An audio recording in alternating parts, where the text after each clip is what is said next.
सुवर्णपुर जिला मुख्य चिकित्सालय बंद हो पड़ रही भेषज बहिर्विभाग। सुवर्णपुर जिला मुख्य चिकित्सालय 2024 फेब्रुआरी 26 रे तत्कालीन मुख्यमंत्री द्वारा नूतन कोठा लोकार्पित पर निरामय औषध ठारू आरंभ कर चिकित्सा सेवा आरंभ हो जाइछि। जरूरीकालीन सेवा पर स्वतंत्र व्यवस्था रही, किंतु दुखर विषय वर्तमान बंद हो पड़ी भेषज बहिर्विभाग। रोगी माने चिकित्सा सेवा को आसुथिबा बेले भेषज बहिर्विभाग बंद होइथिबारु बाध्यकता होई रोगी अंतर विभाग रे चिकित्सित होई फेरुचंती। सेथि मध्य दुईटी डाक्तर थिबारु रोगी को लंबा लाइन लागिबाकू सहित अत्यधिक समय अपेक्षा करिबाकू पड़ुछि।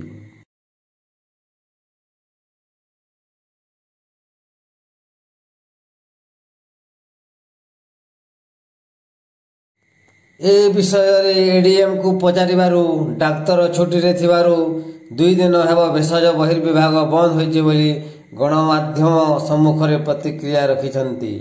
बाकी देखिबाकू रहिला एही खबर प्रसारित हेबा परे केते दिन मध्य रे एही समस्यार समाधान हेउछि।